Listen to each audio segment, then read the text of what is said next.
கள்ளக்குறிச்சியில் உள்ள கருணாபுரத்தில் கள்ளச்சாராயம் குடித்து 55 பேர் உயிரிழந்த சம்பவம் தமிழ்நாட்டையே உலுக்கியது. சிகிச்சை பெற்று வருபவர்களின் நிலைமை மேலும் மோசமடைந்து வரும் நிலையில் பலி எண்ணிக்கை அதிகரிக்கும் என கூறப்படுகிறது. இதில் கள்ளச்சாராயம் குடித்து மருத்துவமனையில் அனுமதிக்கப்பட்ட சேஷசமுத்திரத்தை சேர்ந்த சுப்பிரமணி என்பவர் சிகிச்சையில் இருந்து தப்பியோடினார். அவரை தேடும் பணியில் ஈடுபட்ட போது தப்பியோடிய சுப்பிரமணி உயிரிழந்ததாக தகவல்கள் வெளியானது. இதற்கிடையே கள்ளச்சாராய விவகாரத்தில் முதற்கட்டமாக கண்ணுக்குட்டி என்கிற கோவிந்தராஜ், அவரது மனைவி விஜயா, சகோதரர் தாமோதரன் ஆகியோர் கைது செய்யப்பட்டு சிறையில் அடைக்கப்பட்டனர். இதையடுத்து முக்கிய குற்றவாளியான மெத்தனால் விற்பனையாளர் சின்னத்துரை என்பவர் கைது செய்யப்பட்டார். மேலும் அவர் மூலமாக மெத்தனால் சப்ளை செய்த மாதேஷ் என்பவரை போலீசார் கைது செய்தனர். மாதேஷிடம் நடத்திய விசாரணையில் அதிர்ச்சி தகவல்கள் வெளியானது. கள்ளச்சாராய வியாபாரி சின்னத்துரை மாதேஷிடமிருந்து 1000 லிட்டர் மெத்தனாலை வாங்கியிருந்தார்.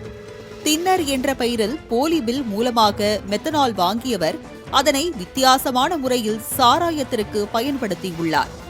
அதாவது 1 லிட்டர் மெத்தனாலுக்கு 1 லிட்டர் தண்ணீரை கலந்து விற்பனை செய்தது விசாரணையில் தெரியவந்தது.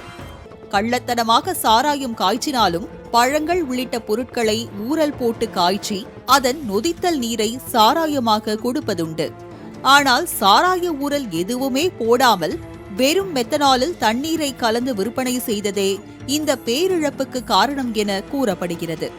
இதனை வழங்கும் போது யாராவது குடிமகன்கள் வீரியம் குறைவாக இருப்பதாக கூறினால் அடுத்த முறை தண்ணீரின் அளவை 1/2 லிட்டர் குறைப்பதற்கும் ஏற்பாடு செய்திருந்தனர்.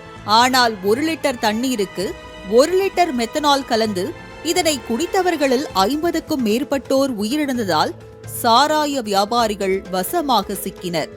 தொழிற்சாலையில் இருந்து சரக்கு வாகனத்தில் கொண்டுவரப்பட்ட மெத்தனாலை காரில் மாற்றி வெவ்வேறு இடங்களுக்கு கொண்டு சென்று விற்பனை செய்துள்ளனர் கோவிந்தராஜ் கும்பலை சேர்ந்தவர்கள்.